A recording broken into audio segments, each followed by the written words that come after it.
Welcome. Thank you for gathering. It's truly a pleasure to introduce Keith Lynn, who is a member of Lockheed Martin. Part of Lockheed Martin. Lockheed Martin is an organization that recently joined the Industrial Consortium of MIT.nano. They also recently joined the Industrial Consortium of MTL. And together, our organizations indeed are looking at ways of furthering our depth of interactions with Lockheed Martin. As a part of that, we have asked them to send us the very best person they have. And that's Keith, who can tell us very deeply about the connections that we possibly could establish between us and indeed Lockheed Martin as a company. Let me just give you a few snippets about Keith. Keith Lynn is a senior manager of space and strategic high-performance computing solutions, and a site leader for Lockheed Martin's Microelectronics R&D Fabrication Center. Since taking this position in 2020, Keith led numerous efforts in 3D heterogeneous integration technology, high-temperature gallium nitride electronics, flex hybrid packaging, anti-tamper devices, and engineered biological materials. Keith works closely with Department of Defense stakeholders and Lockheed Martin's program offices to conduct operations analysis and mission analysis modeling, an important step for understanding how new technologies improve the utility of platforms in the field. Keith frequently collaborates with semiconductor companies and Fortune 50 technology providers to foster integration of commercial technology into defense and security architectures. As such, Keith is a member of the Lockheed Martin Strategic Collaborations Initiative, overseen by the CTO office, Chief Technology Officer. In this capacity, Keith works closely with the organization's director to form and implement joint technology development agreements and critical technology partners, and hence, he's here to think about what can we do together. Keith, please take over and tell us more. All right, thank you very much. Thank you. So as Vlad mentioned, my name is Keith Lynn. I've been with Lockheed Martin for, I think, 16 years now. I got the 15-year commemorative pin a couple months ago, so 15 and some change. And I've loved Lockheed Martin so much that I've stayed there my entire professional career, and I feel like I've worked 15 different jobs in 15 years because the technology evolves so quickly and there's so many different technology facets and mission facets in Lockheed that it never becomes dull. But I have to say I'm finally starting to feel old now. I'm 37 and I never really felt old because it was so dynamic, but now I am because I'm finally seeing things come full circle in the industry. They say the defense industry is very cyclical as it is. But I remember when I was very young and very bright-eyed, fresh out of college, the first thing I worked on was nanotechnology, which was the hot up-and-coming thing. Back then, it was mostly carbon nanotubes and buckyballs and everything like that was the big thing. And now, here we are again. Nanotechnology is the new technology area that I think is going to revolutionize the industry, many industries. And it's not that it was and then it wasn't and it was again. It's what constitutes nanoscale technology is evolving. And now we're talking microelectronics that are nanoscale. So microelectronics is a bit of an outdated term. And I'm excited to see it come back, and I'm excited to see that, I don't know if you know the hype cycle ideology, that things are big hype and then they fall into a trough of disillusionment. Then they become popular again, but the whole time people are steadily working on them to improve them and bring new applications to fruition. I feel like we're at that point with nanoscale technology, and I'm going to talk a little bit about how I think that's going to impact my industry and the challenges we're currently trying to solve, where we look to consortiums like MIT.nano for solutions and collaboration with universities and with commercial partners. So Lockheed Martin by the numbers, for those of you who don't know Lockheed Martin, we are a global security, aerospace, and defense company. Our largest customer is the US government. And we employ somewhere around 60,000 engineers. That ebbs and flows, but it's a very large company. It's, a lot of people come up to me and say, oh, you work at Lockheed, you must know so-and-so.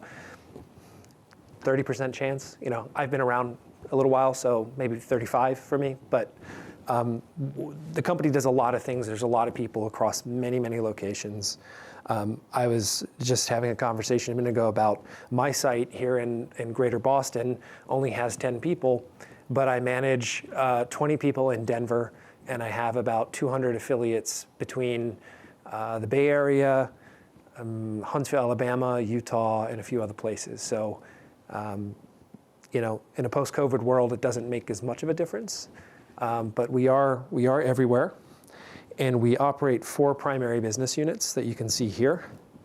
Aeronautics, MFC, which stands for Missiles and Fire Control, RMS, and Space.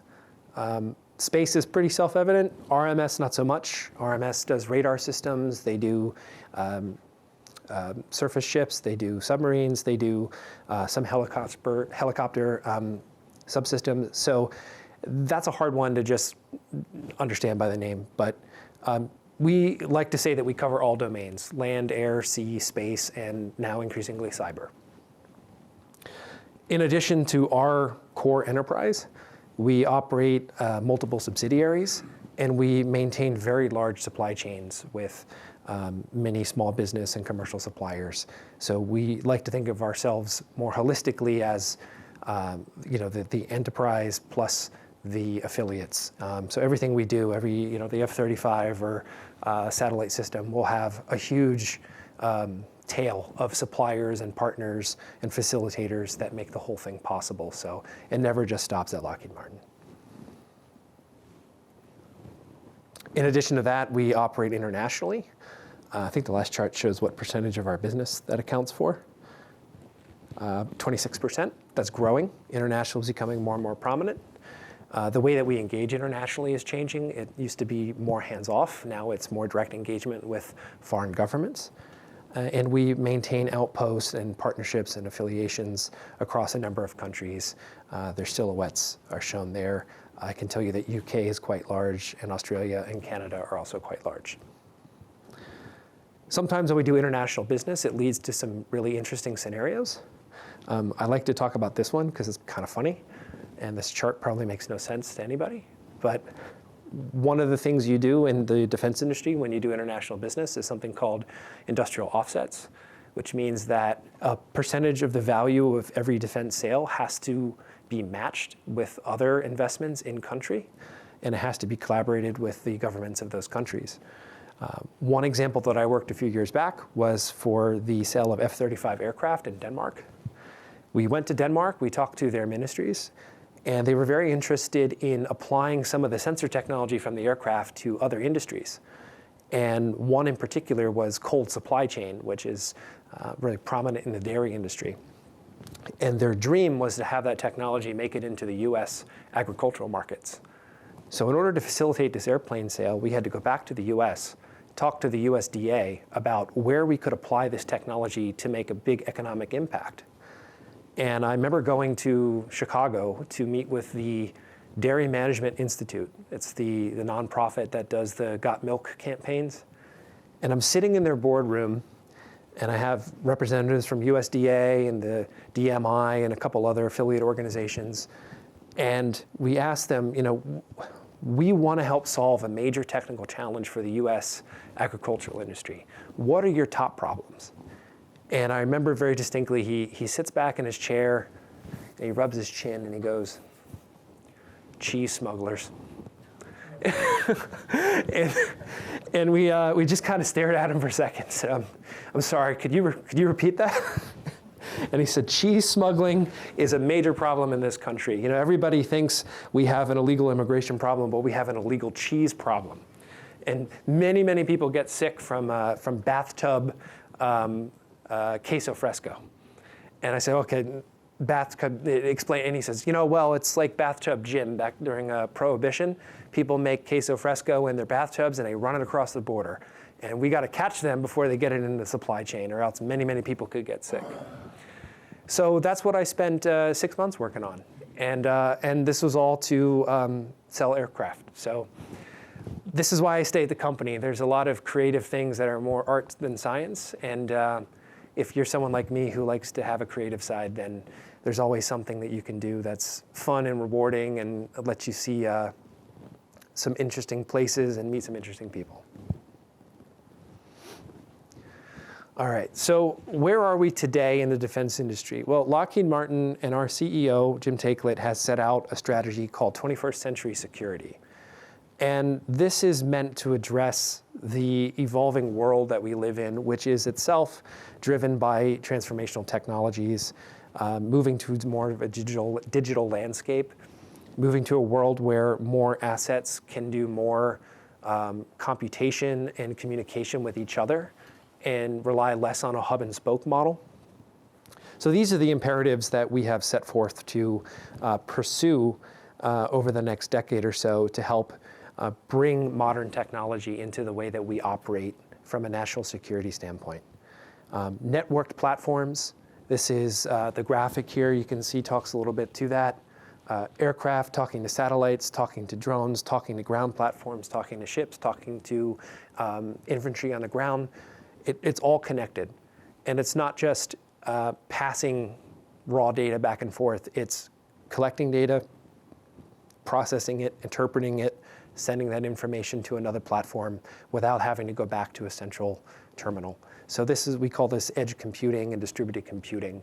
And this is a major challenge right now because this is not traditionally how architectures are designed. So you're dealing with legacy communication protocols like Link 16, which is used on an F-16 aircraft. That was not at all meant to operate this way. And it's tried and true, and they are not going to get rid of it, but yet it somehow has to fit into this architecture and operate in ways it was never intended to operate. So very difficult challenge. We're also looking at how do we put more advanced computing on these platforms so that we can do more of that edge processing and we can reduce latency and we can reduce size, weight, and power or swap. So you can not just have your best computing on your largest aircraft, but you could put them on very small drones, very small CubeSats and picosats. That's another challenge. And not just getting the technology there, but putting the technology in an environment where it is not intended to operate. So it has to experience extreme fluctuations in temperature or shock and vibration to put it in space, or radiation environments where it has to have countermeasures to mitigate the effects of ionizing doses of radiation. So commercial technology is here, and defense technology can sometimes be here because the gap to bring that technology into the relevant environments is quite difficult. And there's a quite high bar that the government puts on quality and trust in anything that they field. They don't like to wing anything. It has to be extremely high fidelity that it will work as intended because there are high stakes. So that is something we're always trying to do to close that gap. And historically, some of those systems originated within the defense industry, and we could just continue to work them specifically for our applications. Today, it's not the case. A lot of the leading technologies are coming from commercial companies. This is not their core market. They're not spending their money specifically to enable our mission. We have to figure out how to work with them to take commercial technology that's meant for your iPhones or for 5G telecommunications and make them fit to our needs. And that is why, as part of the title of this presentation and something that you'll see repeated again and again, we're doing all this work with commercial companies to figure out the right impedance match to form those lucrative partnerships. So back to this slide, now talk a little bit about my role in the company. I'm part of Lockheed Martin Space, so the one on the far right there. And in addition to sitting in space, not literally, figuratively, I work with the corporate offices at Lockheed Martin. This is the CTO has his own division at our enterprise office, which oversees strategic initiatives for the entire corporation. So you can think of each business area as really focused on their swim lane, on the products and the missions and the customers that are relevant for aircraft or helicopter systems or rotorcraft, satellites, et cetera. Corporate looks at things that maybe don't fall above the line for any one of those groups, but are important for all of them holistically. They make those strategic investments. So some of the strategic partnerships, some of the university engagements, and then some of the tech initiatives that don't always get talked about in the business areas like microelectronics fall in the corporate purview. It's very difficult to talk to the program manager of the F-35 about transistor architectures and gate-all-around and FinFET versus traditional. They don't care. They care about how far can I fly? What's my ceiling? What's my weapons payload? What's my radar electronic warfare capability? You have to be able to translate the nitty-gritty into the so what, who cares, how does it affect the mission, how does it keep the pilot safe, et cetera, et cetera. So understanding how to do that is difficult. It's taken me quite a few years in a company to figure out the value prop, to go from extremely deep technology to things that are going to move the needle for our national security. And being able to work at the corporate level on the finer detail technology and then pull that back into the business areas where we can talk about mission capability is extremely important. So that's why I've made it a point to straddle between those two groups within the company so that I can be a Rosetta Stone and translate between mission speak and technology speak. And there's just a little more detail about what I do. That's me, if you didn't notice that already. And these are some of the things that are in my purview. Between my facility here, I'm essentially general manager for our high-mix semiconductor lab in Billerica, Massachusetts. And I oversee some engineering groups out in Denver. And I manage a hypersonic platforms group in King of Prussia, Pennsylvania.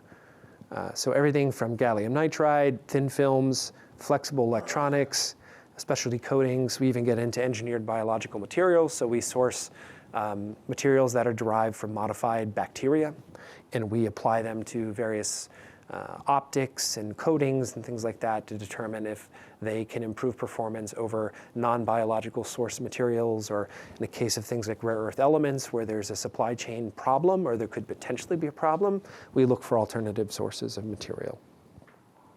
On the computing side, this moves a little bit away from microelectronics and just more into solutions where we're doing a blend of custom design, COTS development, or COTS procurement and custom design. We look at high performance compute solutions and architectures. So, if we want to have, again, starting with the mission speak, if you want to have broader coverage of EO, IR observation at certain latitudes on the planet, and you want to be able to communicate that information with a certain latency to your airborne assets or your ocean-based assets in the South Pacific, then you need to figure out what type of data you're going to be getting, how much noise you have to filter out, how fast you have to process it, what processors are capable of doing that, how many of them do you need, do they have to be co-located, can they be distributed, how do you communicate between them if they're distributed, what kind of environmental conditions do they have to be modified to survive, et cetera. So it's a very complicated thing to walk it all the way back to knowing exactly what your technical solution has to be.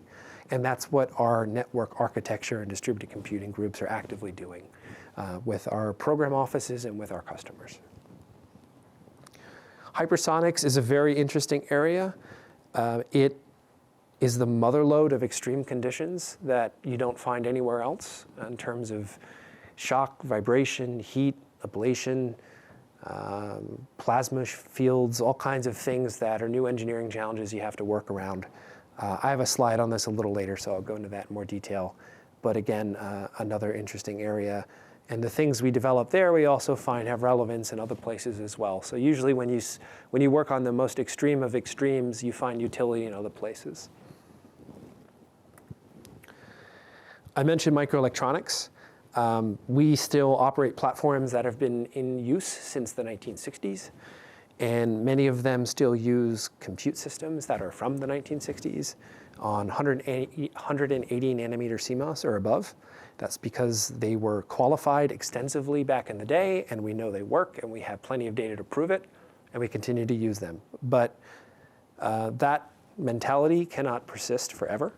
So we are very actively looking at ways to modernize those capabilities, to not lose any of the trust and assurance we currently have, but to enable our customers to onboard new capability because we have more sophisticated technology to bring to bear. And the CHIPS Act has been a major help from our government in facilitating collaboration with the semiconductor industry to make that possible. So we're now working directly with foundries, with assembly and test capabilities, or OSATs. We're working with catalog part suppliers. There's been a catalyzation of support from the industry for the last year or so, and I think in the next couple of years going forward, where we can really make strides in understanding how we modernize technology without compromising any of the benefits of those legacy systems. I like to quote here, we go from airplanes with computers to airplanes just being flying computers. I think that's probably an oversimplification, but it's quite true. The electronics in an aircraft in years past, if you look at the percentage of total development spend that is accountable to electronics in aircraft for most of aviation history, it's been minimal, under 10%. Now I'd say it's over 40, closer to 50. So they really are flying computers. I mentioned that collaboration. These are just a couple headlines I pulled about areas where we've been working commercially. The first one up here is IBM. We have quite a large partnership with IBM, done a lot of work with Red Hat specifically to bring AI development and AI deployment to the edge in a more efficient process. We've worked with NVIDIA. This is maybe one of our longest standing commercial partnerships. And one of the major areas there that we've gotten a lot of progress made is in deploying AI for some missions like firefighting and search and rescue in the Canadian forests. These are areas that get a lot of support, especially in states like California and in Alberta, where these problems are pretty prominent. And they're actually, not only are they solving a challenge, an environmental challenge, and a challenge that affects human lives, on the civil side, but they're also quite pragmatic for implementation in some of the defense environments as well. So this has been a very lucrative partnership for us. Third one there is Global Foundries. I believe that's our CEO there with Senator Chuck Schumer and the, I believe, CTO of Global Foundries up in Malta, New York. This is one that I've been part of, and we are now working with Global Foundries on a number of initiatives to understand the future of embedded CMOS technologies and how it can apply to the defense industry. Another one you may have heard of is with General Motors. We actually worked on a lunar rover program, the next generation lunar rover. This was a really fun collaboration where GM is investing heavily in electronic automotive technology. And we have legacy working on lunar vehicles and lunar support systems. And this seemed like a mutually beneficial partnership for multiple reasons. There's a lot of information you can read about future lunar economy and service models around, you don't have to bring your truck to the moon with you. You go to the truck and you rent. It's, Avis on the moon, basically. So not only is technology transforming, business models are as well. So that's a pretty interesting one. And then lastly here, we just had some public announcements around working with Microsoft and figuring out ways to leverage cloud in more government environments. Traditionally, it's been challenging to do cloud in a fully secure way. Companies like Microsoft are changing that. And once you pull that technology in and you start to leverage it, it opens up many doors of capabilities and collaboration and workflow efficiencies that the government hasn't traditionally seen. So that's also very exciting. Not as sexy as a moon rover, but equally important, if not more. Okay, nanoscale innovation across domains. So the two disciplines I showed on the previous slide, where I do most of my work over the last few years, are satellite systems and hypersonic flight. And I mentioned that they have a lot of common inflection points, or they have some technology that overlaps. Although the environments are kind of different, you see innovations happening in a lot of the same areas, like structural materials, manufacturing processes, internal and external sensing. So the types of payloads and the types of things that they need are roughly similar, but the exact details of the challenges associated with them will vary from one to another. And I'll just mention that, satellite isn't a monolithic term, neither is hypersonic flight. There's many different classes of satellites. There's many different satellite orbital bands. There's new ones coming online that I'll talk about in a minute. Same for hypersonic. There's multiple hypersonic missions, multiple vehicle bodies, multiple, offensive, defensive, surveillance, all different types of things. There's talk about hypersonic vehicles replacing satellites at some point. Inside each of those two categories, you see lots and lots of variation in what needs to be done. But at a high level, those are the two areas where I'm focused on delivering state-of-the-art technology.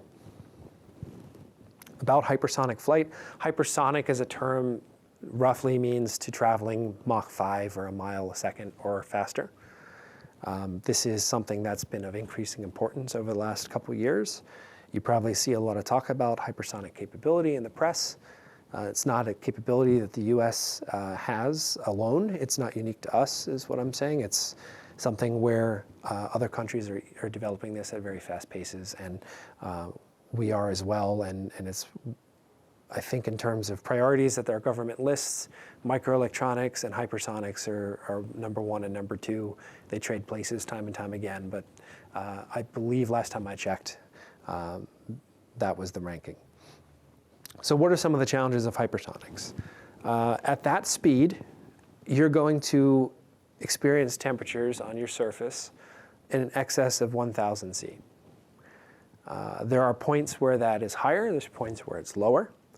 I can tell you from some of the things I'm working on that it's higher if you're anywhere in this nose cone region here, up until about the yellow ring there. And even inside, underneath all of your thermal protection and heat sinks and everything like that, you're still looking at operating temperatures around 500 C. I can tell you that mil-spec electronic standards are maxed out at 200 C.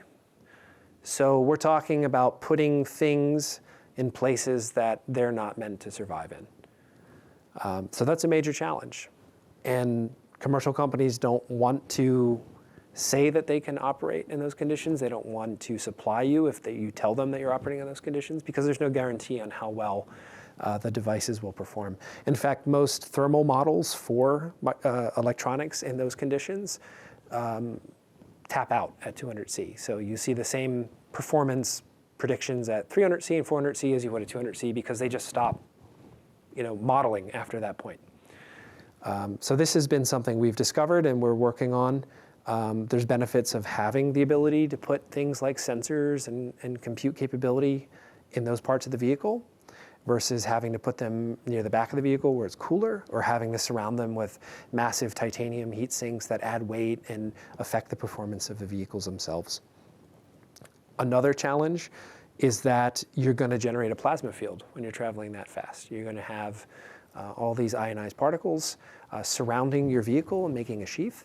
And that can interfere with your ability to do things like infrared sensing, RF communications. So you can go blind in terms of your navigation. You can go blind in terms of communication with other assets. And you lose the ability to sense in certain spectrums. So there's a lot of work going into figuring out how you mitigate that, either from a signal correction standpoint, or possibly even just mitigating the plasma field at certain points, weakening it so that you can communicate through it. Ablation and phase change. So material really starts to fall apart at those speeds and at those temperatures. And you see more and more investment going into metallic alloys and manufacturing processes that can withstand those temperatures without ablating. You start to see problems in joints. So if you don't make your vehicle aeroshell monolithically, those bond points where one part overlaps with another are vulnerabilities. So we're looking at ways of shoring those up.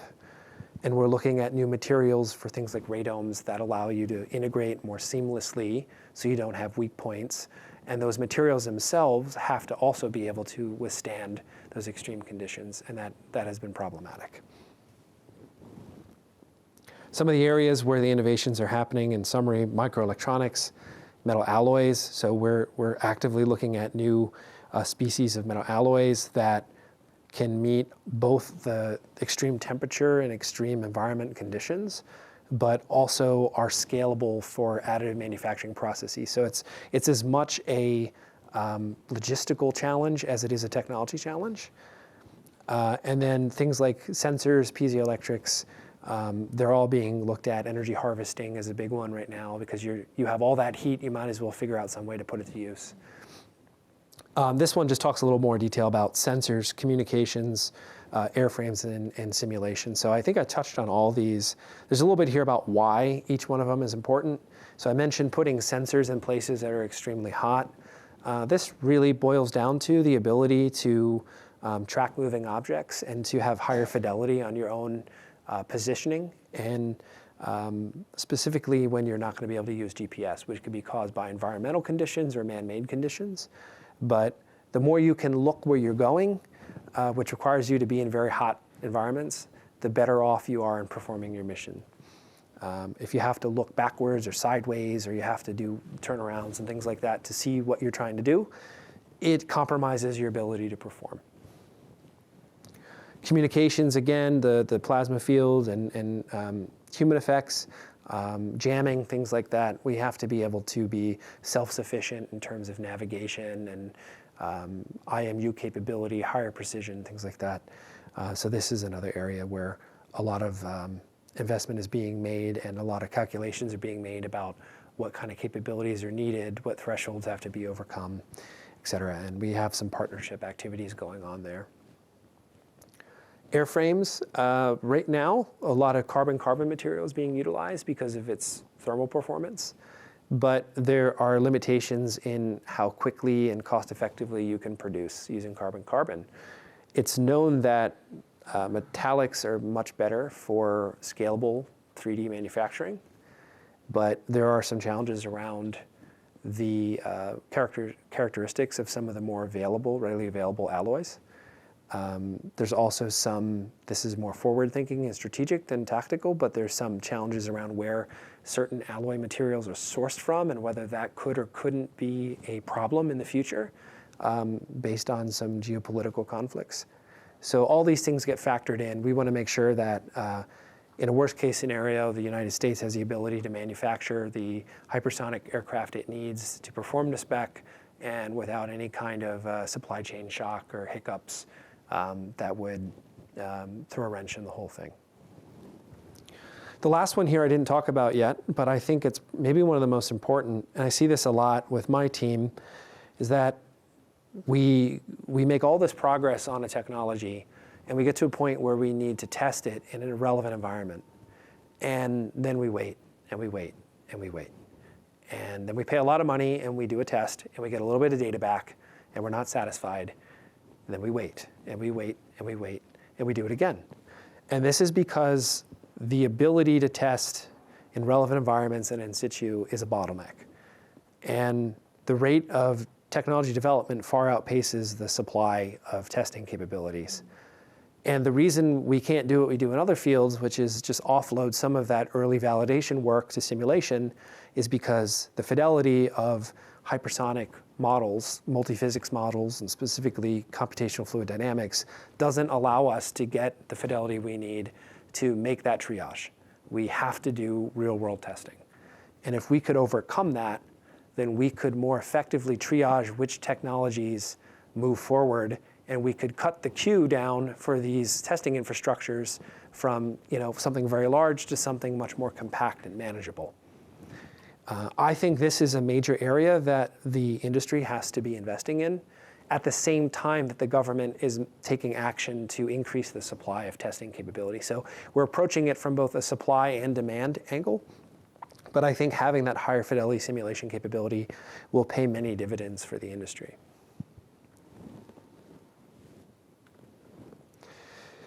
This is another interesting one I want to talk a little bit about. This is on the satellite side. So for many reasons, both the practicality of operating at lower orbital altitudes and some of the challenges that are emerging, things like space debris becoming a problem, we're seeing a push to move to a new orbital band called VLEO, or very low LEO. LEO stands for low Earth observation. These are the lowest flying satellites in space. And they're usually the ones that are doing things like remote imaging and taking pictures of the Earth, things like that, because their lower altitude allows them higher image resolution. 450 kilometers, 350 to 450 is like the rough range that this new VLEO band would operate at. And it's kind of in that gray area of it's not quite space, it's not quite the atmosphere.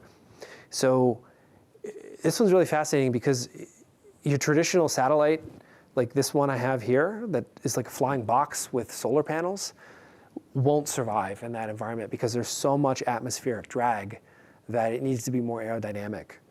And there's a high concentration of atomic oxygen that leads to really fast corrosion.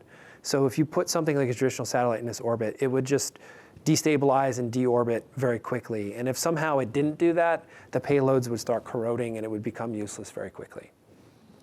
So fortunately, for things in this low orbit, the operating model is more attritable, so they don't have to survive 10, 15 years in extreme radiated space.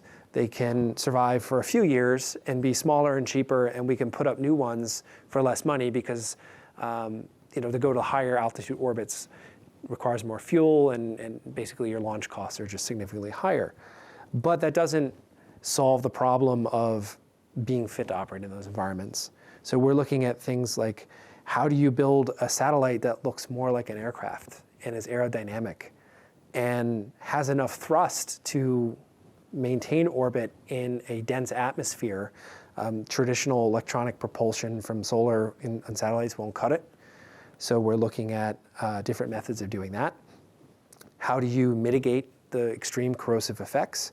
How do you deal with higher electron flux, which messes with your instrumentation? It also messes with your drag profile, your solar energy harvesting. So there's a lot of things that are changing the way. It's not just satellites in a different environment. It's a whole new class of vehicle. Here are some of the areas I'm outlining for VLEO propulsion, as I mentioned. So something called atmospheric breathing electric propulsion, or ABEP, is becoming prominent. This hasn't traditionally applied to aircraft. It hasn't applied to satellites. It's something specific to this domain. And a lot of work is going into modeling what the ideal payloads are going to look like, what their size weight profiles are going to be, what their expected lifetimes are, thrust performance, et cetera, so we can understand how to design a complex VLEO satellite system. Aerodynamic control is another one. So there's much more perturbation that's going to be incident on these platforms than in higher altitude bands. So a traditional satellite is not meant to have that level of fidelity of attitude correction and awareness of slight perturbations in its orientation. So we really need to up the sensing game on these platforms so that they can auto-correct themselves. They can detect a slight change and correct it before that change grows and now they're off their orbital track, or they really get in trouble to a point where it's not salvageable. So you have things coming off a satellite like antennas and arms and solar arrays and things like that that are also very sensitive to increases in drag and can bend and snap and break. So we have to be thoughtful about how we interlay those payloads onto the aircraft. One of the areas that my team works on is flex hybrid electronics. So taking something that's traditionally a rigid structure and making it flexible so it can withstand more drag and it can be conformed around different parts of the vehicle, maybe wrap around the edges of the surface that need to be more aerodynamic and still perform as needed. So a lot of changes going on there, as well as the anti-corrosion aspect. So not only do you have to resist the drag, but you have to be able to survive for the 1 to 2 year operating lifetime without degradation. And a lot of the laboratory experiments we've seen with atomic oxygen it's really nasty. So understanding how we can either build with different material or coat with different material to mitigate corrosion or slow its effects to the point where it's negligible over a 2-year period is going to be extremely important. Not only understanding what those coatings might be, but also how we apply them in an effective way. And then lastly, you can tell that this is something that I'm really passionate about, is simulation again. So anytime you operate in a new environment, you're going to get so far and then you're going to hit a wall because, as I mentioned, your ability to test and qualify is going to be your rate limiting factor. And the more you can apply modeling and simulation with sufficient fidelity, and you can explain the fidelity of that, the faster you're going to be able to break through that wall and you're going to be able to transition more technology. I like to think that the people who use the technology are probably the biggest skeptics because they don't want to take any risk because there's really high stakes with what they do. And the burden is on us to show them that this new technology not only meets their needs, it doesn't compromise anything, and allows them to do things they couldn't do today, which keeps their the platforms and their stakeholders, if there's humans involved, in even better condition. So the more we can pull the thread from technology through mission analysis and show the outcome and explain that outcome based on the models that go into doing that, the easier it's going to be. I think I'm reaching the end here. I just want to talk a little bit about ways to collaborate with Lockheed Martin. So probably the easiest way is to work with us on government-funded initiatives. So the government constantly puts out opportunities to develop technologies, to conduct basic research, everything from what we call 6.1, which is fundamental research, all the way through high technology readiness, so things that are ready to go into production and be fielded. There's different agencies that focus on different parts of that, but our job is to shepherd technologies all the way through that process. So on the lower TRL or tech readiness level, we work a lot with universities. Then we work with small businesses that are trying to mature technology. Then we work with commercial companies that have matured it and are trying to put it into manufacturing, high volume manufacturing. And then we work as systems integrators on the back end to figure out how these piece parts come together to form the components of a larger apparatus. So the DoD, NASA, now the Department of Commerce with the CHIPS Act, all have solicitations that come out throughout the year. And Lockheed Martin, as a defense contractor, understands federal acquisition requirements. We understand the language and the contracting modalities that the government uses. And we are usually there to lead those efforts. But we don't do all the performance ourselves. We partner. So we are always open to collaboration. And we do countless engagements with business every week to understand what they're trying to do, what the technologies are, what value they create. And if we have a winning opportunity there, we know that it aligns to something the government needs. We're very active in partnering to pursue some of these research opportunities. The other, for larger companies, is to shape what we call Joint Technology Development Agreements, or JDTAs. This is something we do with some of the larger companies like Microsoft or Global, where we spend a lot of time talking about what we want, what they want, what our win-win scenarios might look like, and how we message that, how we deploy capital to make those common interests possible. These are a lot harder to stand up, but when we do them right, they have huge power to change the way technology is deployed. So I doubt that's going to apply to many people here, but that is another way that we are focusing heavily on partnerships. SBIR, STTR, these are the small business opportunities. So these are ones where Lockheed actually can't participate directly because they're specifically for small businesses. But we have a very large apparatus to advocate for small businesses. Many of our suppliers are small businesses. Many of the unique technologies that we work with come out of small businesses. And we are very active at providing letters of support, being minor performers on small business-led pursuits and contracts where we maybe do some testing or we help evaluate a technology and espouse on the relevance of how this would help support a larger system or help support government missions. So that one is very applicable, I suspect, to a lot of folks here. And we have people whose sole job in the company is to maintain portfolios of small businesses, which we support and monitor for future supply chain integration. So that is, I would encourage anyone here to reach out if you have a small business, you support a small business, and you're looking for ways of aligning more closely with the primes in the defense industry. That's not unique to Lockheed. That's something that the entire defense industry has made a point of supporting. And I know it's very important to our government as well that the large companies support the small companies and help usher them along and pull the technology along. And then finally is university research. So MIT has been a longstanding partner of Lockheed Martin. We have our university research initiative that is funded annually. We also have a few other, that's a corporate-led initiative. We also have some of the business area-led university initiatives. These are just standing programs where we allocate research money to university efforts. And then you have specific programs that are more ad hoc when they need a technology for program X and it's coming out of a university, they can just go directly fund research and development there. But this makes up a major part of our R&D backbone. And it is one that Lockheed takes a lot of pride in. I mentioned I've been around for a while. When I first started here was the Nano Initiative and the MIT Energy Initiative. Since then, I've done work in artificial intelligence and with CSAIL and some of the other groups out of MIT.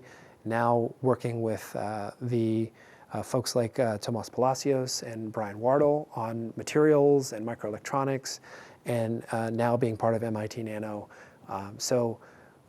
Where Lockheed is focusing at different points in time changes, but knowing that we have a partner like MIT is something that we maintain a consistent level of participation in. So, and I'll end on that note. My team and my colleagues at corporate are really excited about being part of MIT.nano, and we see it as a catalyst for even broader collaboration on all those different modalities that I just mentioned there. So with that, I'd like to thank everybody for putting up with me for the last 40 minutes or so. Hopefully you learned something interesting here, or if you didn't, just enjoy the time. And if you have any questions, I'm happy to field them now. So thank you.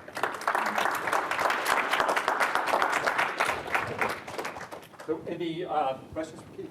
I saw a hand Yes, there. please. Sure. So I have a question about the shortage of actual testing facilities you described, and what is that arising from, and what's the solution to that? I would think that that would be a really high priority for Lockheed Martin to fund that, because that's really the bottleneck getting something to market. So I was just curious about that. Yeah, it's hypersonics have not traditionally been an area where, it's pretty much a new domain.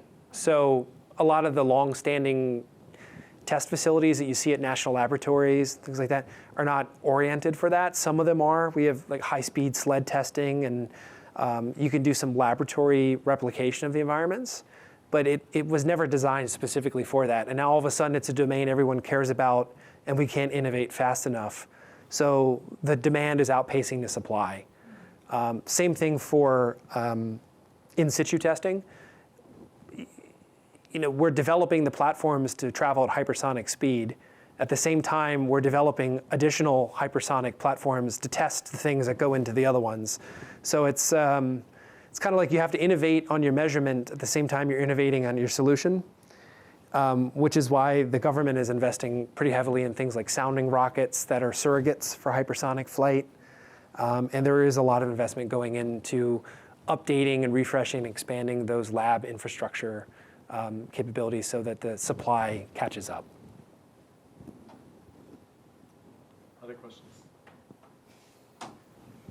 Sure. Thank you for a great talk and an overview. 1 second, sorry. Oh, I'm sorry. Yes. Yeah, thank you for the great talk and overview. I was curious. So you mentioned like high temperature microelectronics being used in hypersonic and other applications, and right in those situations, you have some of the integrated circuits aren't designed for that temperature. So do you feel that there's any one particular area that's of focus? Is it the power amplifier? Is it the sensor? Do you think it just needs an entire reevaluation across all the materials and devices? We're looking at all of them. So the low-hanging fruit, I would say, is the analog components. So things that are sending and receiving signals, it's most advantageous to have those at the point where they can have the best field of view. You know, if they're communicating or sensing another asset, you want to have them unimpeded. Because if they are impeded, you know, I'm trying to sense you, but I can only look over here, then I have to turn to look at you, which it creates problems, basically. So it makes my profile bigger, it throws me off my course, I burn more fuel, all kinds of things like that. So those RF components are low-hanging fruit, but there's a lot of work as you start developing that system and designing it. You know, okay, the power amplifiers are okay, low noise amplifiers, high noise amplifiers, switches. Now you're trying to take that analog signal and convert it to digital signal and do some calculation. Now you have extreme noise from the heat over your lines, so you're looking at better cabling. Then you're looking at your mixing and everything on the back end, right? And you start to think, well, what if I pulled more of that forward? Then I don't have to send signal over a long cable where I have more noise incursion, right? So very quickly you go from the low-hanging fruit to realizing this would be even better if I pulled more of that digital mixed signal stuff up front too. So we can't just focus on that. We have to look at the entire microelectronic chain and then figure out what the optimal distribution from a geographic location perspective is on the vehicle, and then innovate to make that possible. And then in parallel to that, you know, the power devices and actuation devices, we're also running the models right now to show that these are going to become bottlenecks. So those are being developed in parallel, even though they're separate from that sensing chain that I just talked about. So it's one of those things where I feel, from my perspective, I see a lot of parties waking up to this challenge at the same time. And some of them are going to rally around the thing that is their core competency. So you might have RF groups rallying around that, power device groups rallying around that. And that's great. We're trying to take the perspective of we're standing on the hill seeing all of it, and we're trying to bring all the pieces together to make sure the things people are focusing on come together holistically to help us reach that end solution state.